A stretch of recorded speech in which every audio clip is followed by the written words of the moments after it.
4 साल 4.5 साल से एक कैसेट बज रहा है। डीजल पेट्रोल हमारे हाथ में नहीं है, रुपया अंतरराष्ट्रीय कारणों से गिर रहा है, भ्रष्टाचार महंगाई के लिए कांग्रेस जिम्मेदार है, बाकी सारी समस्याएं नेहरू छोड़ गए, फिर भी कोई दिक्कत हो तो पाकिस्तान चले जाओ।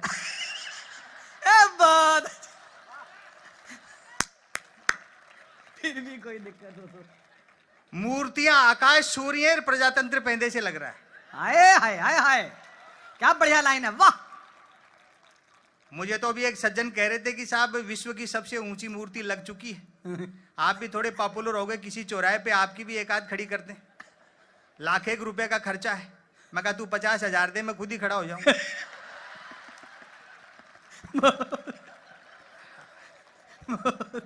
मेरे ये समझ में नहीं आई साहब कि नेहरू को छोटा करने से पटेल कैसे बड़े हो जाएं। वाह वाह।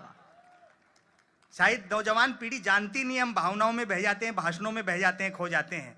जिस सरदार सरोवर के तट पे पटेल की सबसे ऊंची मूर्ति लगाई गई, उसी सरदार सरोवर का शिलान्यास ही पंडित नेहरू ने किया था। क्या बात है, क्या बात है, सच्ची बात है। मिथकों के नाम पर, महापुरुषों के नाम पे लड़ाया जाता है।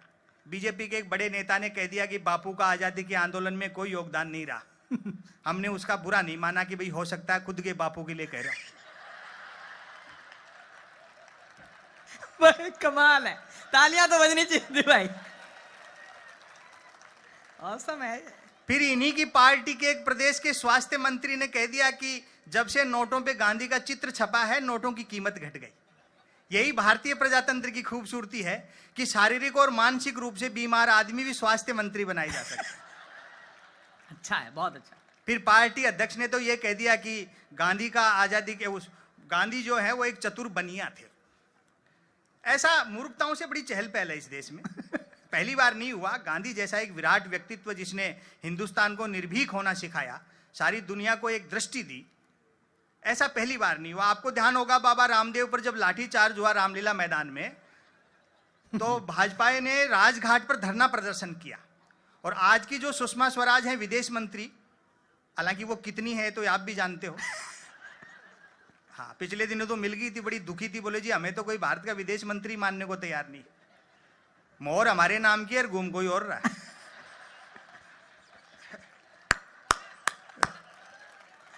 मैंने कहा सुषमा जी दुखी मत हो, दुनिया मान जाएगी आप ही भारत की विदेश मंत्री हो, बस इतना सा कर लो। दिल्ली में आपका जो बंगला है जिसके बाहर नेम प्लेट लगी है सुषमा स्वराज विदेश मंत्री भारत सरकार, नीचे ब्रैकेट में लिखवा लो मैं ही हूं। तो आपको ध्यान होगा राजघाट पर भाजपा ने धरना प्रदर्शन किया तो सुषमा स्वराज जी ने उसमें डांस किया और व्यंग पर आपकी तालियां उठे। बहुत अच्छा आप सुन रहे हो, तबीयत प्रसन्न हो गई। सुषमा स्वराज का राजघाट पर डांस देखकर मेरे ख्याल गांधी जी ने भी सिर पीट लिया होगा कि यार मैंने अंग्रेजों से लड़ाई स्वराज के लिए लड़ी थी, सुषमा स्वराज के लिए लड़ी थी। अच्छा, अभी 3 स्टेट में जैसा बताया बीजेपी हार गई, तो भक्तों ने हर चैनल बदल बदल के देखा, तो उनको तसल्ली नहीं हो रही थी। लेकिन जब जी न्यूज पर हार गई, जिंदाबाद, तो सबको मानना पड़ा भाई अब हार गई। मीडिया की क्या स्थिति है। मैं समय की अपनी सीमाएं हैं जी।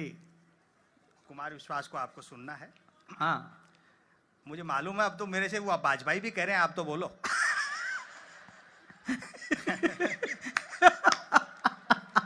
हमारा किसी पार्टी से कोई लेना देना नहीं, हम तो जैसा दिखता है कवि लोग वैसा लिखता है। और हाँ। एक रचना मैं आपको सुना देता हूं। स्वागत है भाई जी। प्यार मोहब्बत की भी बातें की गई। एक जमाना था जब मैं भी प्यार प्रेम की कविताएं लिखता था। अच्छा, जब तक अक्ल दाढ़ नहीं निकली थी। उबासी के बहाने भी किसी लड़की के दांत दिख जाते तो मैं 5-7 गजलें लिख मारता। भले ही वो मुझे देख करके उबासियां ले रही होती। और एक निवेदन कर दूं, बड़ी संख्या में माताएं बहनियां बैठी हैं।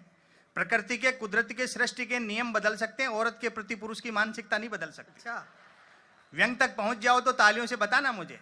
मर्द की फितरत होती है, अर्थी के रास्ते में भी औरत मिल जाए तो 80 साल का मुर्दा भी वाइब्रेशन मोड पर आ जाता है।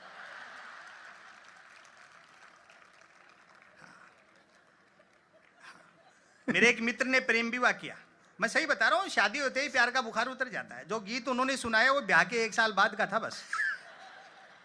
हाँ, हमें पूछो 20 साल बाद क्या होती है। कल 10:30 बजे फ्लाइट से उतरेंगे, 11:30 घर पहुंचेंगे। अटैची रखने से पहले ही पत्नी कह दी कि आजकल तो कोई निकलते नहीं हो। हाँ, मैं सच बता रहा हूँ, शादी होती है प्यार का बुखार उतर जाता है। मेरे एक मित्र ने प्रेम विवाह किया। हाँ। प्यार के दौरान जिस लड़की के साथ जो कंकर झील में फेंके थे, शादी के बाद दाल में निकल रहे। और ताली तो इस बात पर बजाओगे, जिस लड़की को लेकर भागा था अब उसको देखते ही भागता। शादी के 3 दिन बाद मिला। मैंने कहा नया नया प्रेम विवाह किया, पत्नी को लेकर सिनेमा जाए, सैर सपाटा कर, क्या मंदिर मंदिर भटकता है। बोले भाई साहब सुना है जोड़े ईश्वर बनाता है, बस उसी को ढूंढना है।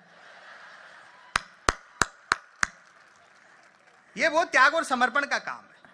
प्यार मोहब्बत में आदमी को अपना कैरियर तक दांव पर लगाना पड़ता है। हाँ। मैं ऐसे कई लड़कों को जानता हूं जो कॉलेज के जमाने में मेरे साथ पढ़ते थे, जिन्होंने अपने बाप की गाड़ी कमाई से प्रेमिकाओं को जलेबी खिलाई, आजकल शहर के नामी हलवाई बने हुए हैं। और मेरे मित्र का त्याग तो प्रेम के मामले में महात्मा बुद्ध से भी बड़ा है। बुद्ध अपनी पत्नी और बेटे को सोता हुआ छोड़कर चले गए थे।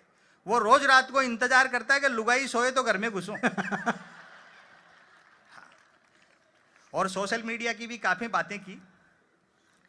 मैं सच बता रहा हूं कि सोशल मीडिया के दौर में जब हर आदमी टेलीविजन, इंटरनेट, मोबाइल इन चीजों में लगा है, राजपथ ने इतना बड़ा कवि सम्मेलन करवाया और डॉक्टर कुमार जैसे, विश्वास जैसे, मंजर भोपाली जी जैसे महनीय कवियों को आमंत्रित किया, लोग घरों से निकलना बंद हो गए कि उम्रे दराज मांग कर लाए थे 4 दिन, 2 टेलीविजन ने लील लिए, 2 इंटरनेट।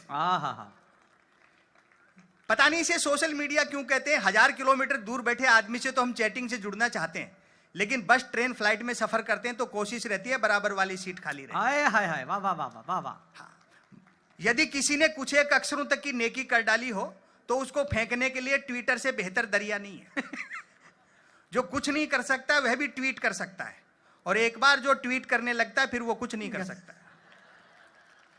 मैं तो सोशल मीडिया का लोहा उस दिन मान गया जब एक सज्जन ने यूट्यूब पर मेरी एक ही कवि सम्मेलन की क्लिप को साल में 100वीं बार सुना और नीचे गाली लिखी, लानत है संपत सरल को, नालायक ने साल भर से रचना तो छोड़ो कपड़े तक नहीं बदले।